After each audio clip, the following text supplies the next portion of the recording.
నమస్కారం ETV news కు స్వాగతం. ముందుగా ముఖ్యాంశాలు. సోషల్ మీడియా సైకోలకు కఠిన శిక్షలు తప్పమంటున్న చట్టాలు. అసభ్య పోస్టులతో చావులకు కారణమైతే మరణదండన విధించే అవకాశం. ఆంధ్రప్రదేశ్ పర్యాటకంలో నూతన అధ్యాయం. నేడు ప్రకాశం బ్యారేజీ నుంచి శ్రీశైలానికి సీప్లేన్లో వెళ్లనున్న చంద్రబాబు. త్వరలో ప్రజలకు సేవలు. ఏపీ అసెంబ్లీలో ఈ నెల 11న పూర్తి స్థాయి బడ్జెట్. అభివృద్ధి, సంక్షేమం సమతూకంగా ఉండాలని అధికారులకు చంద్రబాబు దిశానిర్దేశం. సమాంతరంగా పోలవరం డయాఫ్రమ్ వాల్ డ్యాం నిర్మాణం సమస్య ఉండదని విదేశీ నిపుణుల అభిప్రాయం. నేడు మరింత లోతుగా అధ్యయనం.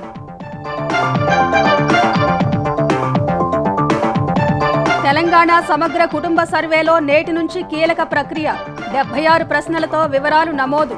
అన్ని పార్టీలు సహకరించాలని బీసీ కమిషన్ విజ్ఞప్తి. గోదావరి జలాలపై ట్రైబ్యునల్ ఏర్పాటు అవసరం లేదన్న తెలంగాణ. కేటాయింపులకు మించి నీటిని వాడుకోవడం లేదంటూ కేంద్రానికి లేఖ. ట్రంప్ హత్యకు కుట్రను భగ్నం చేసిన ఎఫ్బీఐ. ఇరాన్ పౌరుడిపై అభియోగాలు నమోదు. సహకరించిన 2 అమెరికన్ల అరెస్ట్.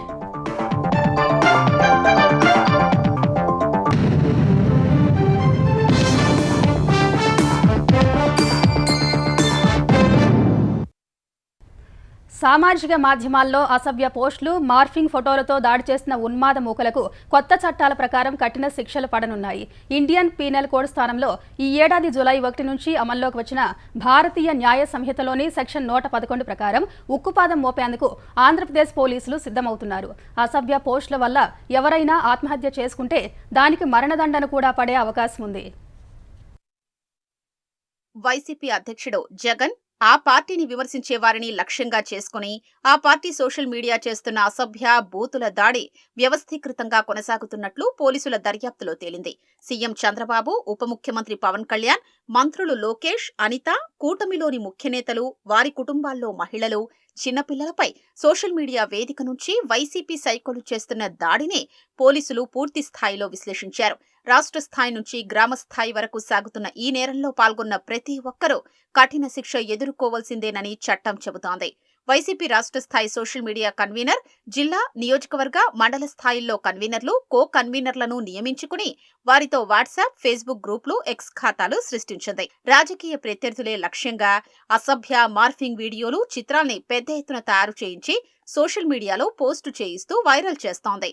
హేయమైన, పత్రికల్లో రాయడానికి వీల్లేని బూతులతో కామెంట్లు పెట్టిస్తోంది. దీనిలో భాగస్వాములుగా ఉన్న వారంతా చట్టం ప్రకారం ఆర్గనైజ్డ్ క్రైమ్ సిండికేట్ లో సభ్యులేనని పోలీసులు గుర్తించారు. ఇలాంటి వారు 50,000 మందికి పైగా ఉన్నట్లు తేల్చారు. వారిపైన, కొత్తగా ఈ సిండికేట్ లో చేరిన వారిపైన చట్ట ప్రకారం చర్యలు తీసుకోనున్నారు. భారతీయ న్యాయ సంహితలోని సెక్షన్ 111 కింద ఒకసారి కేసు నమోదైతే కటకటాలు లెక్కించాల్సిందే. సామాజిక మాధ్యమాల్లో వ్యవస్థీకృతంగా అసభ్య పోస్టులు, మార్ఫింగ్ వీడియోలు, కామెంట్లు పెట్టడం వంటివి కొనసాగించి బాధితుల చావుకు కారణమైన వారికి చట్ట ప్రకారం మరణశిక్ష లేదా జీవిత ఖైదు వేస్తారు. వీటికి అదనంగా 10 లక్షలకు తక్కువ కాకుండా జరిమానా విధిస్తారు. ఈ నేరానికి పాల్పడితే కనిష్టంగా 5 ఏళ్లు, గరిష్టంగా జీవిత ఖైదు, 5 లక్షలకు తక్కువ కాకుండా జరిమానా వేస్తారు. రాష్ట్ర, జిల్లా స్థాయి నుంచి పంపించారని అసభ్య పోస్టుల్ని సోషల్ మీడియాలో పోస్టు చేసినా శిక్ష అనుభవించాల్సిందే. వైసీపీ సోషల్ మీడియా వ్యవస్థీకృతంగా సాగిస్తున్న ఈ దాడిలో చాలా మంది తెలుసో తెలియకో భాగస్వాములవుతున్నారు. వారి నిజమైన పేరు, ఫోటో పెట్టుకోకుండా ఏవేవో పేర్లతో 10ల సంఖ్యలో ఖాతాలు సృష్టించి వాటి నుంచి అసభ్య పోస్టులు పెడుతున్నారు. తమ ఉనికిని ఎవ్వరూ గుర్తించలేరని, పట్టుకోలేరనే ఉద్దేశంతో పేట్రేగిపోతున్నారు. ఇలాంటి వారు ఎక్కడ్నుంచి పోస్టులు పెట్టినా తప్పించుకోవడం అసాధ్యం. వారి డిజిటల్ ఫుట్ ప్రింట్స్, ఐపీ అడ్రస్ల ద్వారా పోలీసులు పట్టుకుంటున్నారు. ఒక్కో పోస్టుకు ఇంత చొప్పున పేటీఎంలో చెల్లిస్తున్నారనో, తమ అభిమాన నాయకుడి కోసమనో అసభ్యంగా పోస్టులు పెడితే జీవితం సర్వనాశనమైపోతుంది. ఒక్కసారి కేసు నమోదైతే ఉద్యోగాలు ఇవ్వడానికి ఎవ్వరూ ముందుకురారు. విదేశాల్లో ఉన్నత చదువులు చదువుకునేందుకు, ఉద్యోగాల కోసం వెళ్లాలన్నా పాస్పోర్టులు, వీసాలు లభించవు. ఈ కేసుల్లో సులువుగా నేర నిరూపణ అవుతుంది. అది జరిగితే జీవితాంతం జైల్లో గడపాల్సిందే. సామాజిక మాధ్యమాల్లో అసభ్య పోస్టులు పెట్టడానికి ప్రయత్నించడం, ప్రోత్సహించడం, సహకరించడం, కుట్ర చేయడం, సదుపాయాలు కల్పించడం కూడా చట్ట ప్రకారం తీవ్ర నేరమే. దీనికి కనిష్టంగా 5 ఏళ్లు, గరిష్టంగా జీవిత ఖైదు విధిస్తారు. 5 లక్షలకు తక్కువ కాకుండా జరిమానా వేస్తారు. వైసీపీ సోషల్ మీడియా కన్వీనర్లు, కో కన్వీనర్లు, సభ్యులు, వారు నిర్వహించే గ్రూపుల్లో ఉన్నవారు, ఆ అసభ్య పోస్టుల్ని షేర్ చేస్తున్నవారు, రీపోస్టులు చేస్తున్నవారు, వాటికి తోడ్పాటు అందిస్తున్న వారిని ఈ ఆర్గనైజ్డ్ క్రైమ్ సిండికేట్లో సభ్యులుగా చట్టం పరిగణిస్తుంది. వీరికి కనిష్టంగా 5 ఏళ్లు, గరిష్టంగా జీవిత ఖైదు విధిస్తారు. 5 లక్షలకు తక్కువ కాకుండా జరిమానా వేస్తారు. అసభ్య పోస్టులతో దాడి చేస్తున్న ఉన్మాదుల్ని పోలీసులకు చిక్కకుండా దాచిపెట్టినా, రక్షించినా తీవ్ర నేరమే. దీనికోసం 3 ఏళ్లు, గరిష్టంగా జీవిత ఖైదు విధిస్తారు. 5 లక్షల వరకు జరిమానా వేస్తారు. ఈ ఉన్మాదుల్లో కొందరికి వైసీపీ ముఖ్య నేతలే రక్షణ కల్పిస్తున్నారన్న విమర్శలు ఉన్నాయి. వారిని ఈ చట్టం మేరకు శిక్షించొచ్చు. ఆంధ్రప్రదేశ్ పర్యాటకంలో నేడు కొత్త శకం ఆరంభం కానుంది. కూటమి ప్రభుత్వం ప్రతిష్టాత్మకంగా చేపట్టిన స్కై మీట్స్ సీ కార్యక్రమంలో భాగంగా సీ ప్లేన్ సర్వీస్ను సీఎం చంద్రబాబు ప్రారంభించనున్నారు. విజయవాడ పొన్నమి ఘాట్ నుంచి శ్రీశైలం వరకు స్వయంగా ప్రయాణిస్తారు. పౌర విమానయాన మంత్రి రామ్మోహన్ నాయుడు, పలువురు కేంద్ర, రాష్ట్ర అధికారులు కూడా విహరించనున్నారు. మధ్యాహ్నం 12 గంటలకు పొన్నమి ఘాట్ నుంచి బయలుదేరనున్న మొదటి సీ ప్లేన్ 12 గంటల 45 నిమిషాలకు శ్రీశైలానికి చేరుకుంటుంది. అక్కడ భ్రమరాంబిక మల్లికార్జున స్వామిని దర్శించుకోనున్న సీఎం బృందం తిరిగి మధ్యాహ్నం 2 గంటల 20 నిమిషాలకు బయలుదేరి 3 గంటల 10 నిమిషాలకు అదే సీప్లేన్లో పున్నమి ఘాటులో దిగుతారు. ఇందుకు సంబంధించి ఇప్పటికే ట్రయల్ రన్ విజయవంతంగా నిర్వహించారు. 14 మంది ప్రయాణించే వీలుండే సీప్లేన్ టేకాఫ్ టేకాన్ సమయంలో దాదాపు 1.16 కిలోమీటర్ల మేర నీటిలో ప్రయాణిస్తుంది. ఇందుకోసం పున్నమి ఘాట్ శ్రీశైలంలో వద్ద ప్రత్యేక జెట్టీలు ఏర్పాటు చేశారు. భూ ఉపరితలానికి 1500 అడుగుల ఎత్తులో విజయవాడ నుంచి శ్రీశైలం వరకు దాదాపు 150 కిలోమీటర్ల మేర ప్రయాణిస్తుంది. నిర్దేశిత ఎత్తులో విహరించడం ద్వారా ప్రకృతి అందాల్ని ఆకాశం నుంచి మరింత దగ్గరగా చూసే అనుభూతి కలగనుంది. ఛార్జీలు సహా గుత్తేదారు సంస్థను ఎంపిక చేశాక సీ ప్లేన్లను సాధారణ ప్రజలకు అందుబాటులోకి తెస్తారు. అభివృద్ధి, సంక్షేమం సమతూకంగా ఈ నెల 11న ప్రస్తుత ఆర్థిక సంవత్సరానికి పూర్తి స్థాయి బడ్జెట్ను ఆంధ్రప్రదేశ్ ప్రభుత్వం ఉభయ సభల్లో ప్రవేశపెట్టనుంది. ఈ మేరకు ముఖ్యమంత్రి చంద్రబాబు బడ్జెట్ రూపకల్పనపై ఆర్థిక మంత్రి పయ్యావుల కేశవ్తో పాటు ఉన్నతాధికారులతో సమీక్ష నిర్వహించారు. జులైలో పూర్తి స్థాయి బడ్జెట్ సమర్పించాల్సి ఉన్న ఆర్థిక పరిస్థితులపై అవగాహన, పూర్తి సమాచారం కోసం వాయిదా వేసింది. 4 నెలల కాలానికి తాత్కాలికంగా ఓటాన్ అకౌంట్ బడ్జెట్కు గవర్నర్ ద్వారా ఆర్డినెన్స్ జారీ చేయించారు. ఆగస్టు, సెప్టెంబర్, అక్టోబర్, నవంబర్ నెలల్లో ప్రభుత్వ పథకాల అమలు, అభివృద్ధి పనులు, ఇతర నిర్వహణ ఖర్చులకు కలిపి 1,29,973 కోట్లకు అనుమతులు తీసుకున్నారు. ఇంతవరకు 8 నెలల కాలానికి 2 ఓటాన్ అకౌంట్లు కలిపి ప్రభుత్వం 2,39,025 కోట్లకు అనుమతి తీసుకుంది. చివరి 4 నెలల్లో ఎంత ఖర్చు చేయగలననే అంచనా మేరకు పూర్తిస్థాయి బడ్జెట్ రూపుదిద్దుకుంటోంది. అమరావతి, పోలవరం పనులతో పాటు రోడ్ల నిర్మాణం, మరమ్మతులు, విద్య, ఆరోగ్య పథకాలు, సాగునీటి ప్రాజెక్టులకు నిధులు కేటాయించనున్నట్టు తెలుస్తుంది. సూపర్ 6 పథకాలకు కేటాయింపులు ఎలా ఉండాలో సీఎం చంద్రబాబు అధికారులకు దిశానిర్దేశం చేశారు. ప్రజలు అభివృద్ధి, సంక్షేమాన్ని కలిపి కోరుకుంటున్నారని, అందుకు తగ్గట్టుగానే బడ్జెట్ ఉండాలని పేర్కొన్నారు. వైసీపీ హయాంలో జరిగిన ఆర్థిక విధ్వంసాన్ని బడ్జెట్ సమావేశాల సందర్భంగా ప్రజలకు వివరించాలని సూచించారు.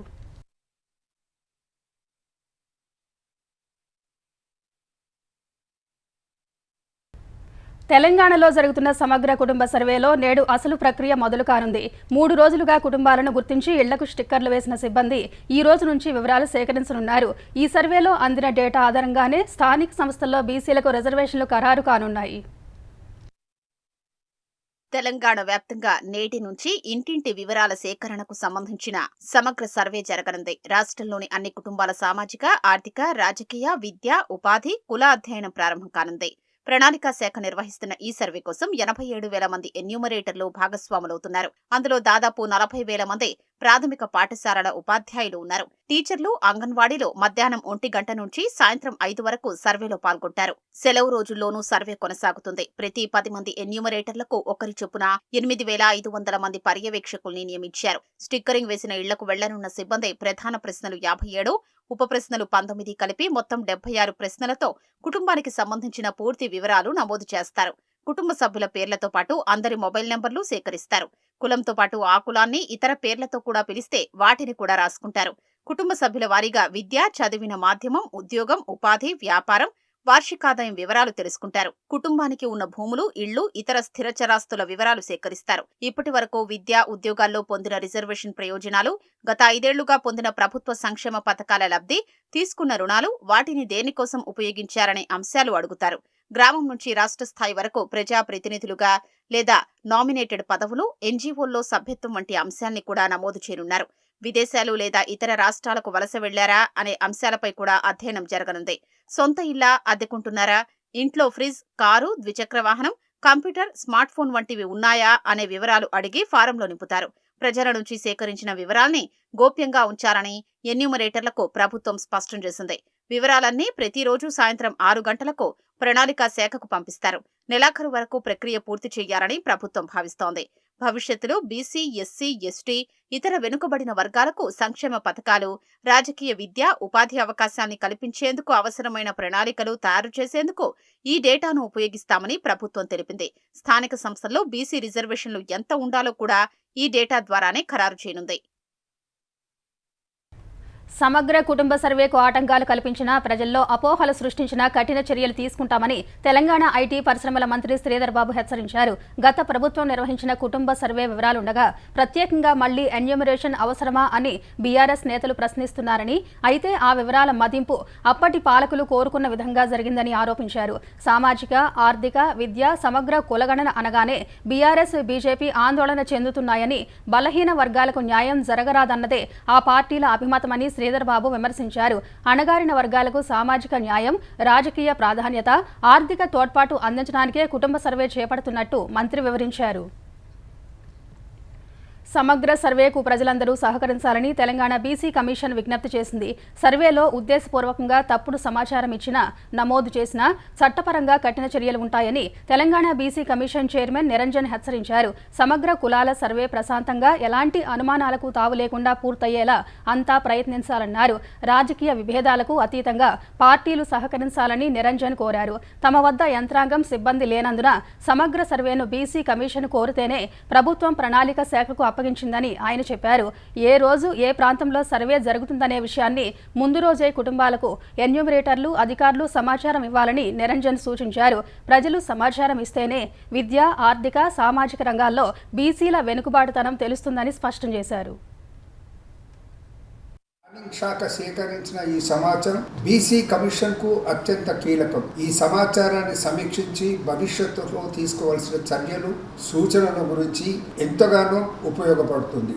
ప్రజలు ఈ విషయాన్ని గమనించి సమాచార సేకరణకు వచ్చే ఎన్యూమరేటర్లకు అన్ని విధాలా సహకరించాలని, ఎక్కడైనా ఏదైనా లోపాలుంటే, ఇచ్చిన సమాచారం దుర్వినియోగం అయ్యే పరిస్థితులు ఉంటే జిల్లా కలెక్టర్లకు కానీ, బీసీ కమిషన్ కానీ తెలియజేస్తే తమ చర్యలు తీసుకోవడం జరుగుతుంది. పోలవరం ప్రాజెక్టులో డయాఫ్రమ్ వాల్ నిర్మాణంతో పాటు సమాంతరంగా ప్రధాన డ్యాం నిర్మించుకునేందుకు ఎలాంటి ఇబ్బంది లేదని విదేశీ నిపుణుల బృందం సూత్రప్రాయంగా అభిప్రాయపడింది. పోలవరం ప్రాజెక్టు అథారిటీ కార్యాలయంలో శుక్రవారం జరిగిన సమావేశంలో ఈ మేరకు అభిప్రాయం వ్యక్తమైంది. ప్రధాన డ్యాం నిర్మాణ షెడ్యూల్పై ఇవాళ మరింత లోతుగా చర్చించి తుది నిర్ణయం తీసుకోనున్నారు. నిర్మాణ ప్రాంతాన్ని సన్నద్ధం చేయడం, డిజైన్లు సిద్ధం చేసుకోవడం, యంత్ర సామాగ్రి, మెటీరియల్ను ఏర్పాటు చేసుకోగలిగితే సమాంతర నిర్మాణానికి ఇబ్బందులు లేవనే అభిప్రాయం వ్యక్తమైందని తెలిసింది. సమావేశంలో ప్రధానంగా డయాఫ్రమ్ వాల్ డిజైన్లు, నిర్మాణంలో నాణ్యత, నియంత్రణ ఎలా పాటిస్తారు, ఎలాంటి జాగ్రత్తలు తీసుకుంటారన్న చర్చ జరిగింది. ప్రాజెక్టులో నాణ్యత ఉండేలా ఏవేం జాగ్రత్తలు ఎలా తీసుకుంటారో ఒక ప్రణాళిక ఇవ్వాలని విదేశీ నిపుణులు కోరారు. అవన్నీ పరిశీలించి వారం 10 రోజుల్లో నివేదిక ఇస్తామని పేర్కొన్నారు. కేంద్ర జల సంఘం incharge chairman Sharma, director Bhupal Singh Delhi నుంచి వీడియో కాన్ఫరెన్స్లో మాట్లాడారు. విదేశీ నిపుణులు చర్చల సారాంశాన్ని వారికి తెలియజేశారు. షెడ్యూలులోపు పోలవరం పూర్తి చేయగలరా అని భూపాల్ సింగ్ ప్రశ్నించగా, జనవరిలో డయాఫ్రమ్ వాల్ పనులు ప్రారంభిస్తామని బావర్ పేర్కొంది. అవసరమైన మెటీరియల్ ముందే నిల్వ చేసుకోవాలని, అందులో జాగ్రత్తలు తీసుకోవాలని చైర్మన్ సూచించారు. ఆంధ్రప్రదేశ్లో 40 లక్షల మంది పౌరుల డేటా అందుబాటులో లేదని, వెంటనే సేకరించి అనుసంధానించే చర్యలు చేపట్టాలని సీఎం చంద్రబాబు అధికారులను ఆదేశించారు. రాష్ట్ర వ్యాప్తంగా అన్ని ఇళ్లను జీపీఎస్ ద్వారా అనుసంధానం చేయాలని సూచించారు. రియల్ టైం గవర్నెన్స్ ఆర్టీజీఎస్ పై సచివాలయంలో మంత్రి నారా లోకేష్ అధికారులతో సమీక్షించిన చంద్రబాబు ఆర్టీజీఎస్లో జరుగుతున్న డేటా ఇంటిగ్రేషన్ పనులను గురించి అడిగి తెలుసుకున్నారు. ప్రభుత్వానికి ఆర్టీజీఎస్ రియల్ టైం డేటా అందించే ఏకైక వనరుగా పనిచేయాలని చంద్రబాబు పేర్కొన్నారు. అన్ని విభాగాల్లోని డేటాను ఒకే వేదికపైకి తీసుకొచ్చి అనుసంధానం చేసి ప్రభుత్వ పథకాలను డేటా ద్వారా విశ్లేషించాలన్నారు. జనన మరణ ధృవీకరణ పత్రాలు, నివాసం, ఆదాయం, విద్యార్హత లాంటి పత్రాల కోసం ప్రజలు ఇప్పటికీ ప్రభుత్వ కార్యాలయాల చుట్టూ తిరగాల్సి వస్తుందని ఈ విధానం మారాలన్నారు. ప్రజలకు వాట్సాప్ గవర్నెన్స్ ను అందుబాటులోకి తేవాలని అధికారులకు చంద్రబాబు సూచించారు. పౌరులకు అవసరమైన 100 రకాల సేవలను వాట్సాప్ ద్వారా అందించేందుకు చర్యలు చేపట్టినట్టు మంత్రి లోకేష్ తెలిపారు. 90 రోజుల్లో విద్యార్థులు QR కోడ్ ద్వారా విద్యార్హత ధృవీకరణ పత్రాలు పొందేలా చర్యలు తీసుకుంటున్నామని, మార్చి నాటికి పూర్తి స్థాయిలో వాట్సాప్ గవర్నెన్స్ సేవలు అందుబాటులోకి తెస్తామన్నారు. విజయవాడలోని ఎన్టీఆర్ ఆరోగ్య విశ్వవిద్యాలయం పేరును పునరుద్ధరిస్తూ చంద్రబాబు సర్కార్ ఆదేశాలు జారీ చేసినప్పటికీ అధికారులకు ఏమాత్రం పట్టడం లేదు. ఇప్పటికీ విశ్వవిద్యాలయానికి ఎన్టీఆర్ పేరును సరిగా ఏర్పాటు చేయలేదు. జూన్ 4న ఎన్నికల ఫలితాలు వచ్చిన రోజు తెలుగుదేశం శ్రేణులు విశ్వవిద్యాలయంపై ఉన్న వైఎస్ అనే అక్షరాలను తొలగించి ఎన్టీ అని తగిలించారు. 5 నెలలవుతున్నా ఆ అక్షరాలే దర్శనమిస్తున్నాయి. కనీసం ఎన్టీఆర్ పేరును కూడా ఇప్పటి వరకు సరిగా ఏర్పాటు చేయలేదు. పేరును మారుస్తూ ప్రభుత్వ ఆదేశాలు వెలువడి 3 నెలలు దాటినా అధికారుల్లో చలనం లేదు. వైసీపీ హయాంలో విశ్వవిద్యాలయానికి ఆగమేఘాలపై పేరు మార్చి వైఎస్ విగ్రహాన్ని రాత్రికి రాత్రి ఏర్పాటు చేసిన అధికారులు ఇప్పుడు తొలగించేందుకు మీనమేషాలు లెక్కిస్తూ ఉండటంపై విమర్శలు వెల్లువెత్తుతున్నాయి. ఏపీలోని అన్ని వర్సిటీల్లో వైఎస్ఆర్ విగ్రహాన్ని ఎప్పుడో తొలగించారు. ఎన్టీఆర్ పేరుతో ఉన్న ఏకైక విశ్వవిద్యాలయంలో మాత్రం ప్రధాన ద్వారం ఎదురుగా ఉన్న వైఎస్ఆర్ విగ్రహాన్ని తొలగించడానికి ఎందుకు జాప్యం చేస్తున్నారనేది అనుమానాలకు తావిస్తోంది. వైఎస్ విగ్రహం తొలగించాలని సీఎంఓ నుంచి ఆదేశాలు వచ్చాయని రిజిస్ట్రార్ తెలిపారు. ఈ విషయాన్ని విశ్వవిద్యాలయ పాలక మండలిలో పెట్టాకే నిర్ణయం తీసుకోవాలన్నారు. కొత్త పాలక మండలి నియామకం జరిగాకే తొలగింపుపై నిర్ణయం తీసుకోగలమని తెలిపారు.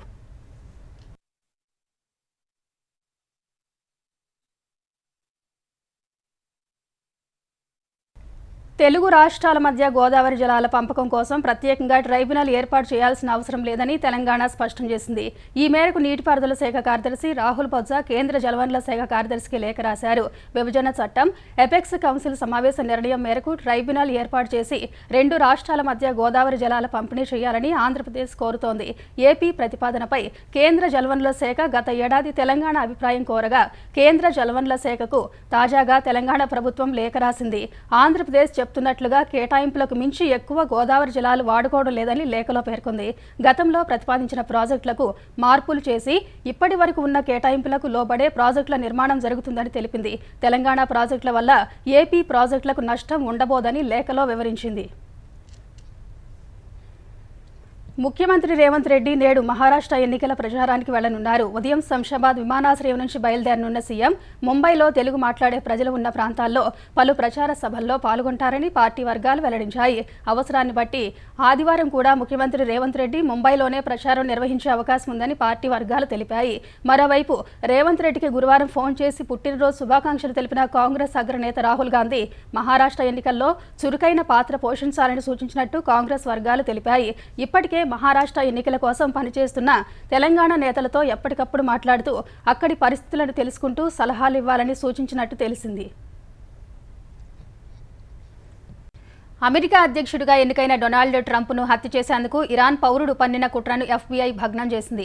నిందితుడు ఫర్హాద్ షాకేరీపై అభియోగాలు నమోదు చేసినట్టు అమెరికా న్యాయశాఖ తెలిపింది. కుట్రలో భాగస్వాములైన 2 అమెరికన్లను అరెస్టు చేసినట్టు వెల్లడించింది.